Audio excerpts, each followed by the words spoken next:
The moment the gunshot cracked through the quiet morning air, my entire world froze.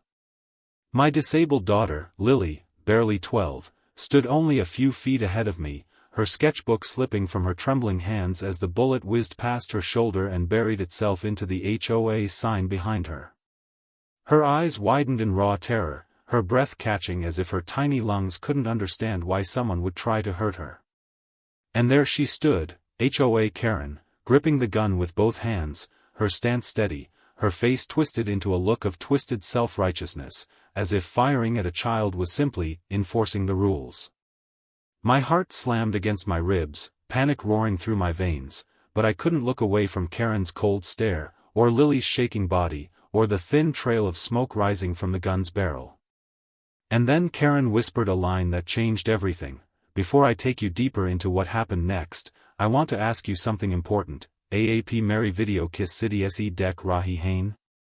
Please comment your city name below, it truly helps me connect with each one of you. And if you're new to the channel, Story Start Karn Se Peli, please subscribe, because every week, I share real-life injustice stories, emotional journeys, and shocking twists that deserve to be heard.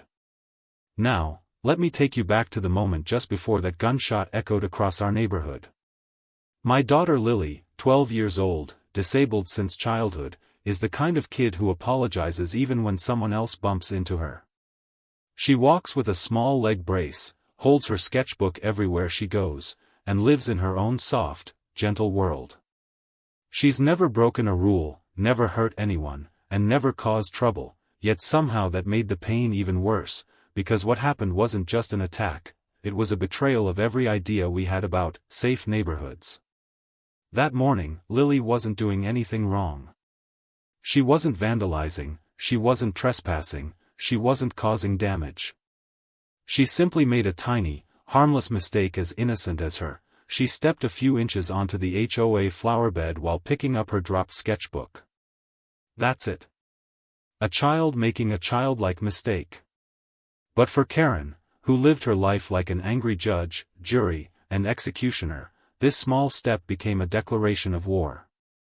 And instead of talking, warning, or even complaining, she pulled out a gun. And that single, tiny mistake is what triggered the moment that nearly cost my daughter her life.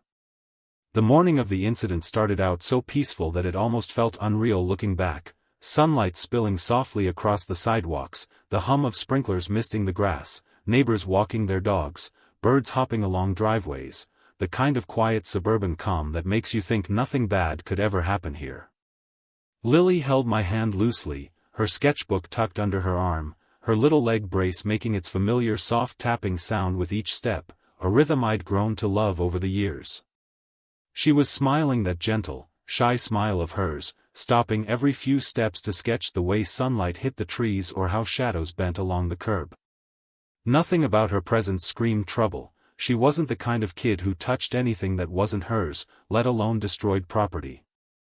But then, as she bent down to pick up her sketchbook, that slipped from her hand while she was excitedly sketching a robin on a fence, a gust of wind pushed it slightly forward, and she instinctively stepped toward it, her foot landing a few inches onto the edge of the HOA-maintained flower bed. The soil didn't move. No petals were crushed. Not a single plant was harmed. She was about to step back onto the sidewalk when a shrill, furious scream ripped through the peaceful morning like a knife slicing through fabric. "Get off the flower bed." The voice was instantly recognizable, sharp, bitter, and laced with entitlement that had been building for years. Karen. The self-appointed queen of the HOA. The woman who patrolled the neighborhood like it was her personal military base. Before I could even react, she came stomping toward us with the intensity of a charging bull, clutching her clipboard in one hand, phone in the other, already recording as if capturing evidence for her next HOA harassment email. Lily froze instantly, her entire body shrinking with fear as she stepped back onto the sidewalk.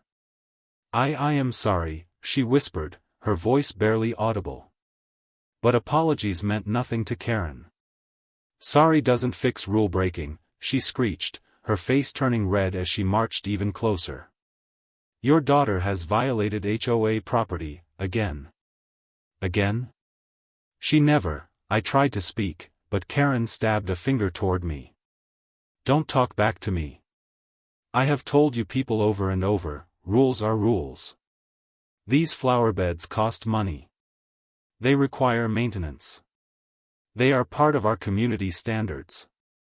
She was screaming as if Lily had set the entire neighborhood on fire instead of merely stepping an inch onto dirt. A couple walking their dog slowed down, watching warily. Curtains twitched in nearby windows. And Lily, trembling, pressed her sketchbook to her chest as if she were trying to shield herself from Karen's rage. She didn't damage anything, I said, trying to keep calm. She stepped on the edge for 1 second, by mistake. A mistake? A mistake. Karen jabbed her clipboard in the air. Do you know how many rules I have to enforce around here? How much I do for this neighborhood? I am tired of children thinking they're above the rules. I took a breath, trying to steady my voice. She's a child, Karen. A disabled child. She's not hurting anyone. But instead of softening, her expression twisted into something darker, more poisonous, more personal. I don't care if she's disabled, she hissed. If anything, you should be stricter with her so she doesn't become a burden to the community. Lily gasped softly at her words, and I felt a surge of heat rush up my neck. Back off, I said, stepping between her and my daughter. You're out of line. Karen stepped back, but not out of fear, out of strategy. She eyed my stance, then slowly reached her hand toward her hip under her cardigan. At first, I didn't notice what she was reaching for. I thought maybe she was grabbing another HOA notice, or her list of imaginary infractions she liked handing out.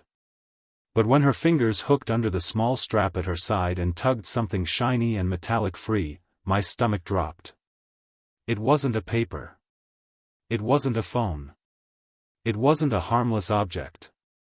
It was a gun.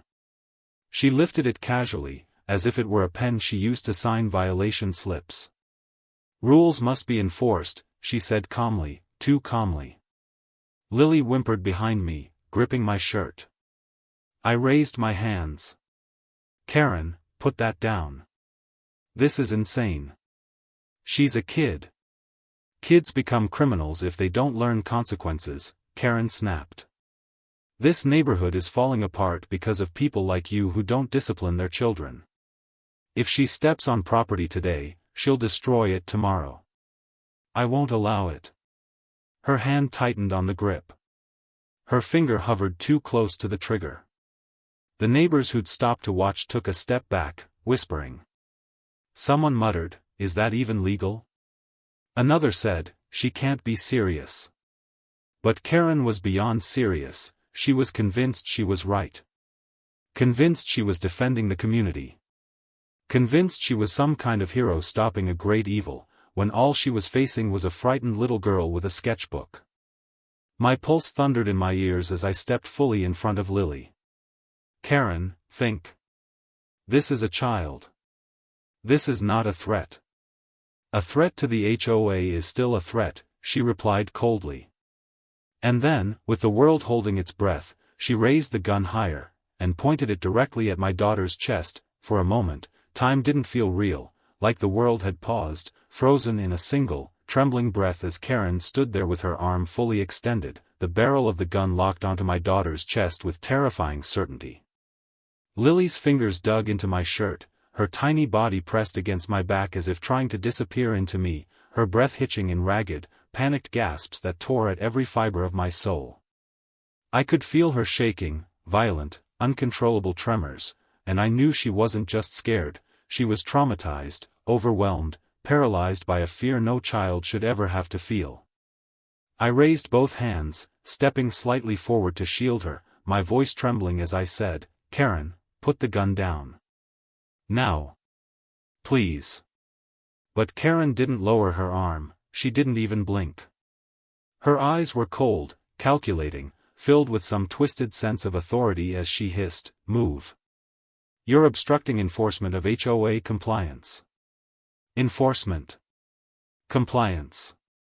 She spoke those words as if she were a soldier fighting terrorists instead of a suburban woman pointing a loaded weapon at a little girl with a leg brace. Lily whimpered, and the sound must have triggered something primal inside me because I felt myself crouch lower, widening my stance, ready to throw myself over her if Karen truly intended to pull the trigger. A few neighbors had stepped out onto their porches now, a man with his coffee mug frozen mid-air, a mother hugging her toddler tightly, a teenager recording from behind a tree. Fear rippled through the street, whispers and gasps floated around us like fragile, breaking glass. Someone shouted, "Call the police." Another cried, "Karen, stop. What are you doing?" But Karen didn't hear them, or maybe she didn't care. She adjusted her grip, inhaled sharply, and in a voice that dripped with superiority, she said, "Rules are rules. And I warned you." Then it happened. A deafening crack shattered the air as the gun fired. The world turned into slow motion, the violent kick of the recoil jerking Karen's arm upward, the bullet slicing past me with a whistling force, the explosive echo bouncing between the houses. I felt the heat of the bullet skim the air near my shoulder, and then I heard a sound that made my heart explode into pieces, Lily's scream. She collapsed backward, falling onto the pavement, her sketchbook flying from her hands and landing face open beside her.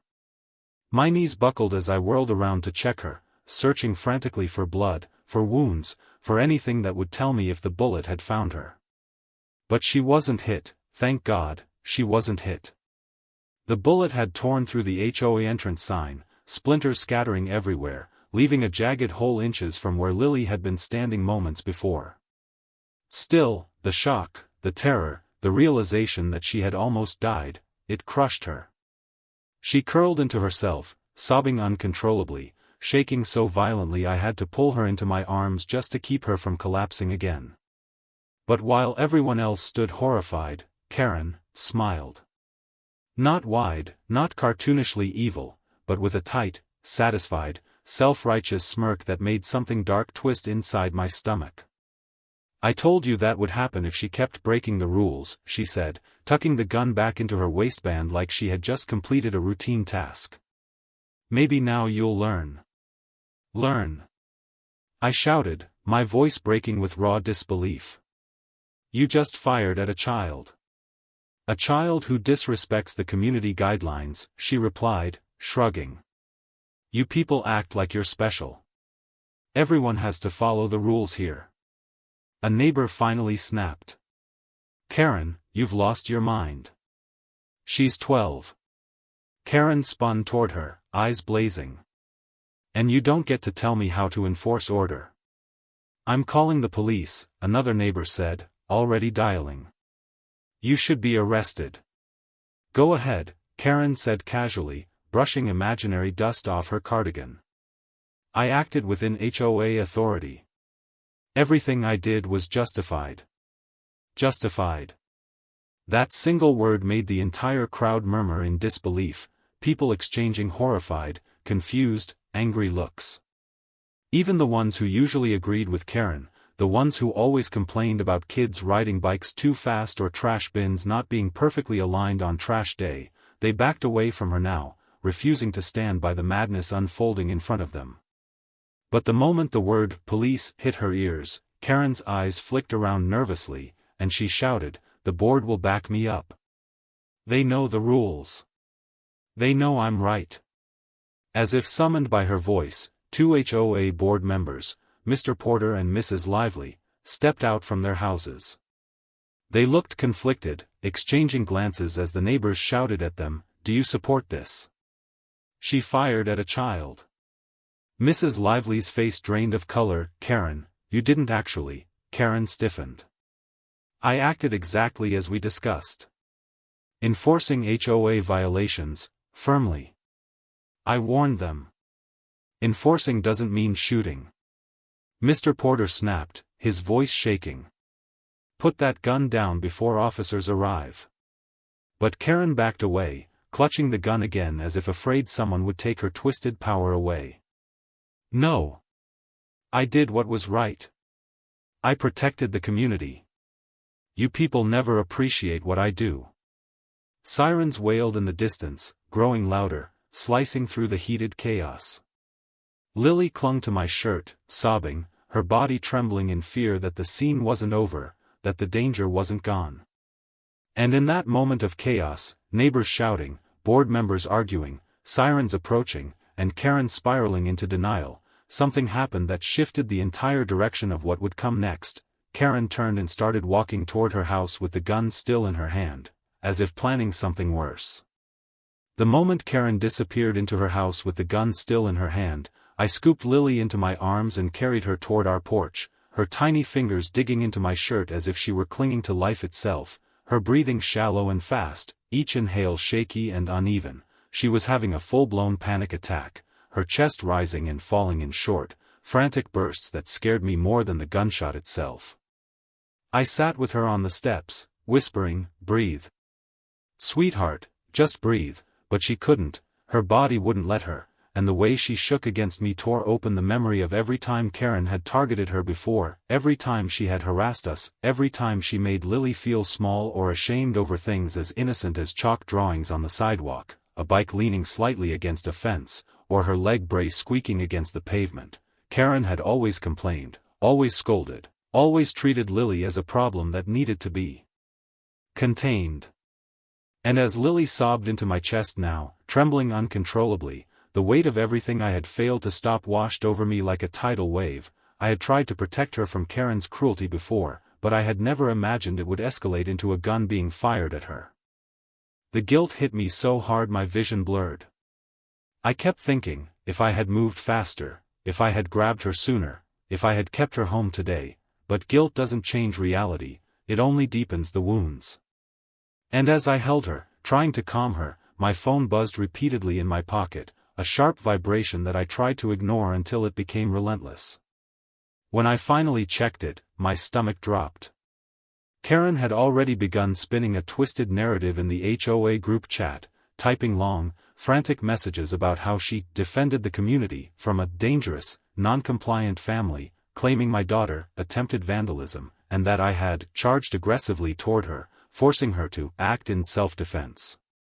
My blood boiled as I scrolled, reading lie after lie, each one more outrageous than the last, and what hurt even more was seeing the chat explode with mixed reactions, some neighbors sending shocked emojis, others typing, "What?" or "Did this really happen?" while a few of Karen's loyal supporters, those who worshipped her rulebook enforcement, actually typed, "Karen wouldn't lie," or "That girl is never supervised properly," or "Maybe the father escalated."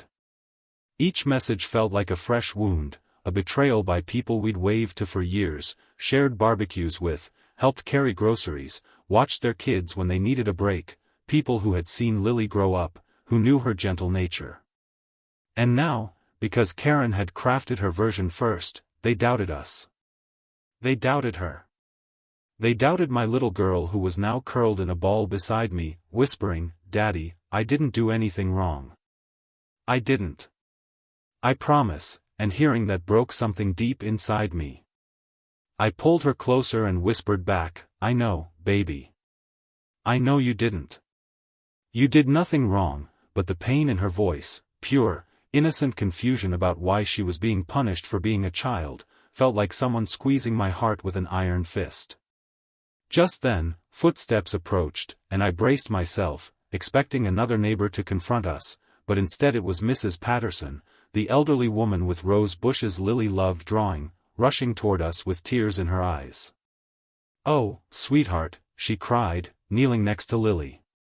"I'm so sorry. I saw everything. I saw that woman point the gun. I saw her fire. None of this is your fault." Lily slowly lifted her head, her face wet and blotchy, and whispered, "She hates me." Mrs. Patterson shook her head fiercely. "No, baby. Bad people don't get to decide your worth. She's wrong, not you." Her voice cracked as she looked at me. "I already called the police, and I recorded part of it. You're not alone." Relief hit me so hard I nearly collapsed. For the first time since the gunshot, I felt something other than panic, hope. One neighbor believing us felt like 1,000 walls breaking open. I thanked her, unable to express how much her support meant in a moment where the world felt against us. After she went inside to get us water, I turned back to Lily, brushing her hair from her damp forehead. Her breathing was steadier now, though her hands still shook. "Daddy," she whispered, voice trembling, "if I hadn't stepped on the flowers, would she still have shot?" My heart cracked again. "Sweetheart," I murmured, holding her face gently, "this wasn't about flowers. This wasn't about rules. This was about her being cruel. You didn't deserve any of this." She looked down at her brace. "Maybe she hates me because I'm slow." "No," I said firmly, pulling her into a tight, protective hug. "You are perfect exactly as you are. And nobody gets to make you feel less than. Not Karen. Not the HOA. Not anyone." She buried her face in my chest again, and I felt her small arms wrap around me, holding on as if I were the only solid thing left in her shattered world. In that moment, as her tears soaked through my shirt, I made a silent vow: this wasn't over. I wasn't going to let Karen rewrite the truth. I wasn't going to let her traumatize my daughter without consequences. I wasn't going to let fear win. For the first time since the gunshot, anger burned inside me, not wild, uncontrolled anger, but a focused, sharp determination. Lily had almost lost her life. Now I would make sure Karen lost the power she abused. Once Lily finally calmed enough to rest inside the house, wrapped in a blanket with a cup of warm tea between her hands, I stepped outside again with a completely different fire burning in my chest, not the panic from before, but a cold, sharp determination to uncover every hidden truth behind Karen's behavior, every pattern, every past incident the neighborhood had brushed aside, every warning sign we ignored until it nearly cost my daughter her life. I started by speaking to the neighbors who witnessed the gunshot, gathering their statements while the police were still en route, each testimony adding a piece to the twisted puzzle. Mrs. Patterson, who had recorded part of the confrontation, told me she'd seen Karen harass children before, shouting at kids for riding bikes too close to her driveway, storming out to measure how close someone's trash bin sat to the curb, even scolding a toddler for dropping a cracker on the sidewalk. "She's been unstable for a long time," she whispered, "but no one took it seriously because she hides behind those stupid HOA rules." Another neighbor, Mr. Jefferson, approached me hesitantly, looking around as if afraid someone might overhear him. "You need to know something," he murmured. "Karen wasn't always allowed to carry that gun. 3 years ago, she threatened a teenager for parking too close to the community pool entrance. The boy's parents called the police, and Karen was warned, strictly warned, that she could not brandish a weapon in any non-life-threatening situation. But she twisted the story and convinced the HOA board to side with her. That made my blood run cold. Why didn't anyone tell us?" He sighed. "Because the board protects her, especially Porter. They let her act like she owns the neighborhood." And suddenly, everything started clicking, the way the board always backed her up, the way they dismissed complaints, the way Karen walked around with absolute power, knowing nobody would stop her. I needed more. I needed hard evidence. So I headed to the community office beside the clubhouse, where the security cameras were monitored. If the cameras caught Karen aiming the gun or firing it, the truth would be undeniable. The board would have no choice but to take responsibility. When I asked Mr. Porter for access to the footage, he stiffened, avoiding eye contact. "The system's currently down," he muttered, fumbling with a set of keys. "We've been having issues." My jaw tightened. "Down? Convenient timing. Don't accuse us of manipulation," he snapped, though his voice trembled. "We're trying to cooperate." But then Mrs. Lively, standing behind him, spoke up in a low voice. "Actually, the cameras were working this morning. I checked them at 8:30. Porter shot her a sharp glare, but she stepped back, fear flickering in her eyes. Something was off, badly off. I leaned over the counter. "Show me the footage." He hesitated. "We lost it." "Lost it?" Yes. There was a system error. A lie. I could hear it in his voice. But before I could press further, I heard movement from behind the office door, someone rustling, footsteps, and then the unmistakable click of a laptop shutting. Someone was in the back room. Someone who didn't want to be seen. My instincts kicked in. I walked toward the door, but Porter quickly blocked my path. "You're not authorized back there," he barked.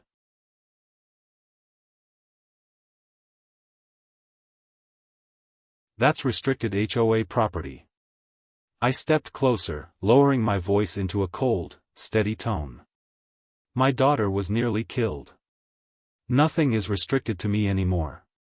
For a moment, I thought he might actually physically stop me, but then the door opened an inch and a pair of eyes glanced out, wide, frightened, guilty. It was HOA treasurer, Ms. Dana. She looked like a deer caught in headlights. "Please," she whispered to me quietly, "don't push this here. They'll fire me. Meet me behind the tennis courts in 10 minutes. And before Porter could turn around, she shut the door again. Confusion swirled with anger inside me. What did she know? Why was she afraid? I walked out of the office and headed toward the tennis courts, the sun dipping lower in the sky, shadows stretching long across the pavement. When I reached the back, Dana was already there, nervously wringing her hands. "Karen's been out of control for years," she said quickly, looking over her shoulder. "And Porter enables her because she has something over him, something big. He always sides with her. Always." "What about the footage?" I asked. She exhaled shakily. "They deleted it. Porter and Karen. She called him right after the gunshot. She told him to take care of it. He wiped the files within minutes." Rage shot through me. "So they're covering for her?" "Yes," she whispered. "But I made a backup copy before he deleted it." My breath caught. "Do you have it?" She shook her head. "No. I hid it in my locker inside the fitness center. I was going to bring it to the police myself, but," she swallowed hard. "Someone's been trying to break into my locker. I think they know I made the backup." A chill crawled across my skin. This was deeper than a simple gun incident. Karen had a history of aggression, police warnings, HOA manipulation, and now a full-blown cover-up involving deleted evidence and board corruption. Dana looked around again nervously. "You have to get the drive before they do. If they get it first, the entire truth disappears." I nodded, feeling the weight of everything shift. This wasn't just about what happened today. This was about years of abuse, years of silence, finally coming to light. And as Dana turned to leave, she whispered something that made my pulse spike. "There's something else, something about Karen's husband. Something she doesn't want anyone to know." I stepped forward. "What?" She glanced toward the clubhouse, eyes filled with fear. "I can't say it yet. It's too dangerous. But once you see what's on that footage, you'll understand why she snapped today. And it's not the reason you think." Night settled over the neighborhood like a heavy blanket, thick with tension, every porch light glowing dimly as if the entire street had collectively lowered its voice in fear of what had happened earlier. But even in that uneasy quiet, I felt something was wrong, an instinctive prickle at the back of my neck, the kind that tells you danger is close before your eyes can confirm it. Lily was asleep on the couch, curled tightly under her blanket, her breathing unsteady from the night terrors she'd been having ever since the gunshot. Every few minutes she whimpered or flinched, and each time, my heart clenched painfully. I kept checking the windows, pacing back and forth, unable to settle, feeling that something dark was closing in on us. And I was right. Around 10:47 p.m., I heard a faint noise, gravel crunching under slow, deliberate footsteps. I moved to the front window and carefully parted the blinds just enough to peek outside. The street was dim, illuminated only by the flickering lamppost near our driveway. And there, moving like a shadow with purpose, was Karen. She was creeping across our lawn, dressed in a dark hoodie, holding her phone up in one hand and a flashlight in the other, scanning the front of my house, the bushes, the porch, the sidewalk, looking for something, anything she could twist into a violation. I watched in disbelief as she snapped picture after picture, a leaf that had fallen on the porch steps, a garden light slightly tilted from earlier when I rushed to carry Lily inside, a small chalk drawing Lily made weeks ago on the walkway. She wasn't just documenting. She was building ammunition. Rage rose in my chest like a flame. My daughter had almost died, and this woman was still hunting us. I stepped outside, the cold night air hitting my face like a slap, but I didn't care. "Karen!" I hissed through clenched teeth as I walked toward her. "What do you think you're doing?" She jerked around, startled for a split second before her expression hardened into that familiar look of superiority. "Gathering evidence," she said sharply, lifting her chin. "Your house is violating multiple HOA codes. I'm documenting all infractions for the board." "At night?" I snapped. "On my property?" She scoffed. "The rules don't take naps just because the sun goes down. Maybe if you were a better parent, your child wouldn't be causing chaos that forces me to work overtime." My jaw tightened so hard it hurt. "She almost died today. You fired a gun at her." Karen's face twisted into something feral. "Because she broke the rules.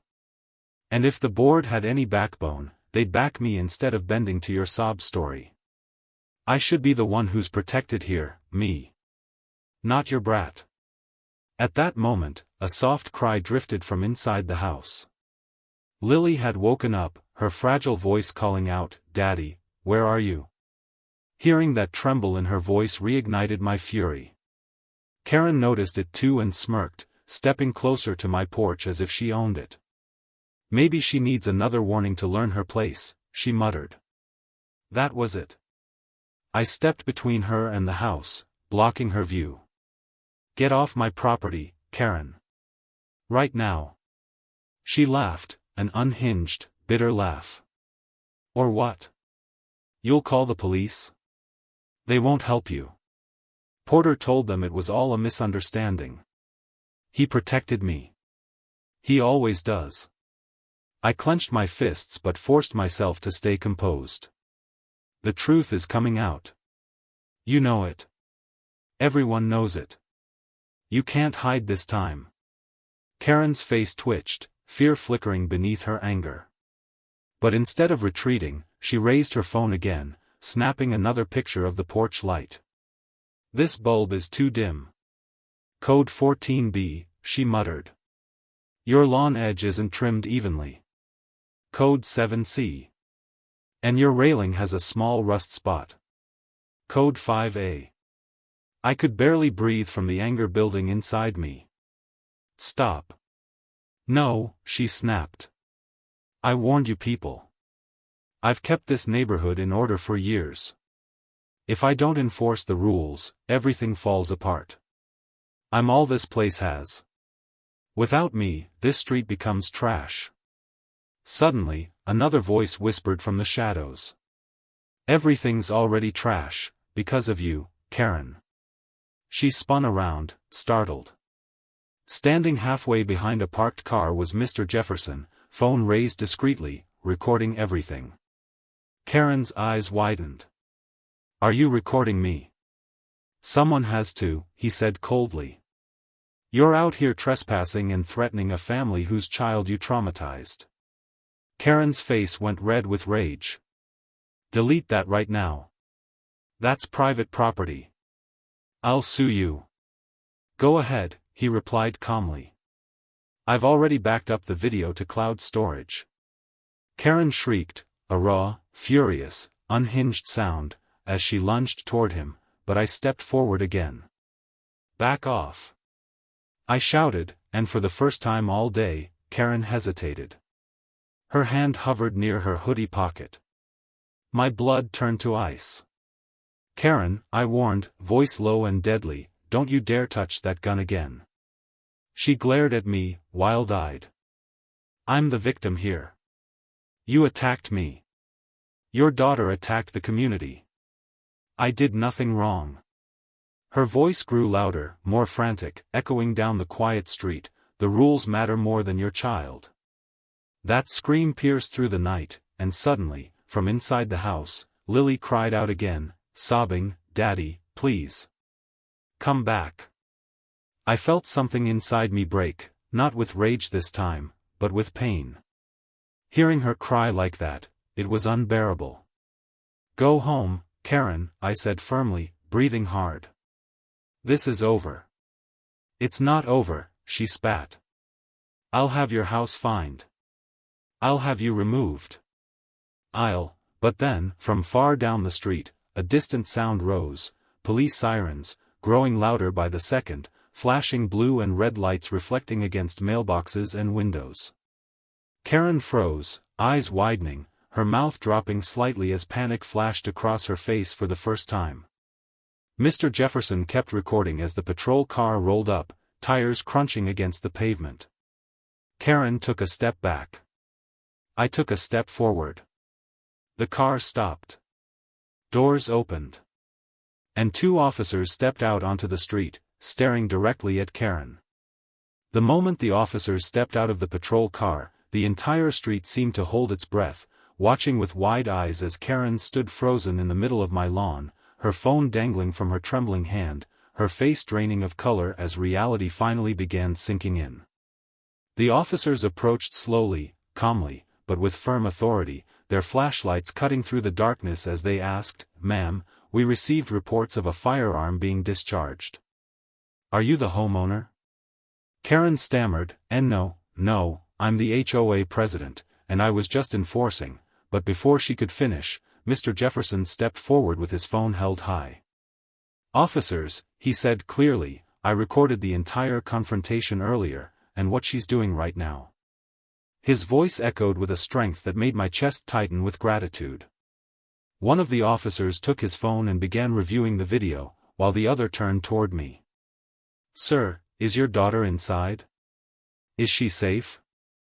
I nodded, my throat tight. "She's terrified, she hasn't stopped shaking since this afternoon." The officers exchanged a glance, and then the one watching the video's expression hardened. He replayed the part where Karen aimed the gun at Lily earlier, freeze-framed the exact second the barrel pointed at my child's chest, and suddenly the whole crowd saw it projected in the reflection of the officer's flashlight beam, the coldness in Karen's eyes, the steadiness of her aim, the clear intent to scare, or worse, an innocent child. Gasps erupted from neighbors. Mrs. Patterson covered her mouth, tears welling up. Even the HOA board members, who had been hovering nervously near the sidewalk, stepped back in horror.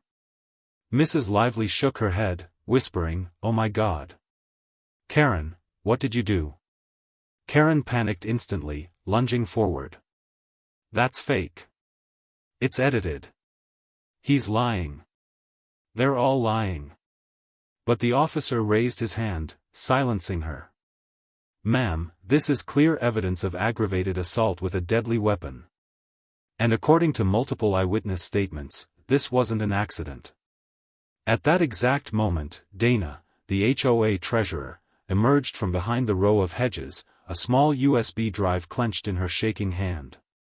She walked straight to the officers and whispered, This has the deleted security footage." She tried to hide it. Karen's scream pierced the night. "You traitor. You don't understand. I was protecting the neighborhood. I was doing my duty." But this time, nobody defended her. Nobody stepped forward to take her side. Not even Porter, who sagged onto the curb, burying his face in his hands as he muttered, "I knew this would come back to destroy us." The officers plugged the USB drive into their patrol tablet. And then the final nail in the coffin played on screen, the community security footage showing Karen pulling the gun, raising it, aiming it directly at my daughter.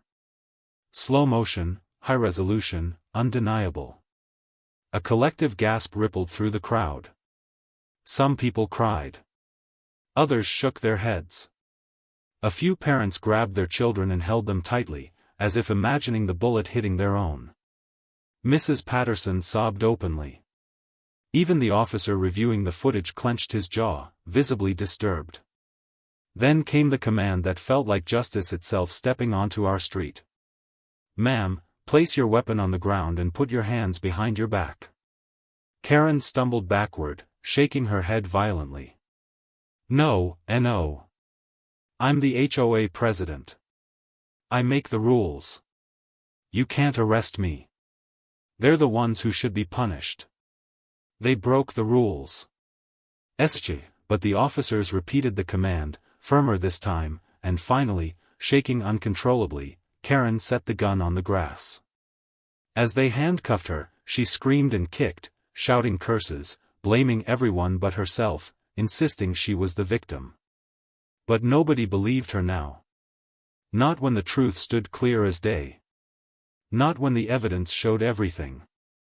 As they walked her toward the patrol car, Lily stepped out onto the porch behind me, rubbing her eyes, still scared but wanting to know what was happening. I turned instantly, lifting her into my arms. She watched quietly, her head resting on my shoulder, as officers guided Karen into the back seat. "Daddy," she whispered, voice trembling, "is she going away?" I kissed her forehead softly. "Yes, sweetheart. She's not going to hurt you ever again." She tightened her arms around my neck, and for the first time since the gunshot, her breathing steadied, not perfectly, but enough to show relief was finally reaching her. When the police car pulled away, the neighbors slowly gathered around us, one by one, looking ashamed, guilty, remorseful. Mrs. Lively approached first with tears in her eyes. "I'm so sorry," she whispered. "We should have stopped her years ago. We let her become a monster, and you and your daughter paid the price." Others echoed her words, offering apologies, comfort, support, some in tears, some shaken by the realization of how close we came to tragedy. And then, something I never expected happened. The community, people who once doubted us, ignored us, even sided with Karen, came together in a circle around Lily and me, each promising that things would change, that the HOA would be restructured, that there would be accountability, transparency, and genuine protection for families instead of terror and control. Lily looked up at me with tired eyes and whispered, "Are we safe now?" I held her tighter. "Yes," I said softly, my voice steady with certainty I finally felt in my bones. "We're safe now." And as the street returned to its quiet hum, this time not with fear, but with healing, I realized something powerful: justice doesn't erase trauma, but it lights the path toward healing. And for the first time that day, I felt hope rise inside me like dawn breaking after a long, endless night. That night, justice didn't just arrive, it finally chose the right side. If you believe no parent should ever face something this terrifying, then comment "Justice" down below and let your voice stand with families who deserve safety and truth. And if stories like this matter to you, subscribe for more real-life inspired justice stories, because every week we shine a light on the battles ordinary people are forced to fight. Your support helps this channel grow, and it means the world to me and my daughter. Remember, when we speak up together, we protect children everywhere, and no child should ever live in fear again.